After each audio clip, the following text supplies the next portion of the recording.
Hey, so I thought it'd be helpful to make a video.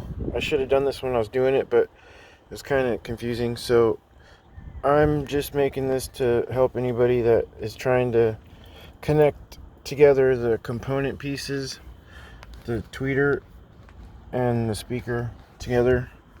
So basically, once you get this connected in the box and your speaker wire ran out and all that, these particular 6x9 components have a built-in crossover into the tweeter. You just connect that, and here comes the tricky part. So the wires coming out of the tweeter, the display is, it's just like a attenuator fucking thing, I guess, but I had to make sure I got it right. And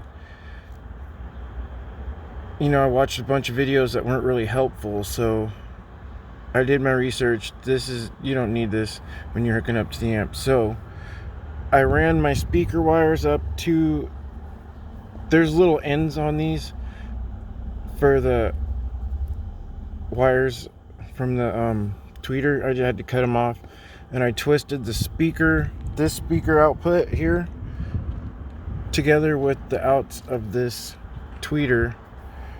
I twisted them together, put them in the butt connector. Then I just ran my wire to my amp. So it's pretty easy once you know what you're doing. It's just figuring out. If you've never done this before, it's kind of confusing and the instructions aren't very helpful. So it's easy. If you're doing it yourself, I'm guessing that it's like that on other component speakers. So it's easy. Just run your wire to your tweeter and then get them twisted together, butt connect them, and then the other side, run your wire to the amp. Pretty easy. But that's only because I have a built-in crossover in the line. That's what these came with. If you had an external crossover, it would probably be even easier.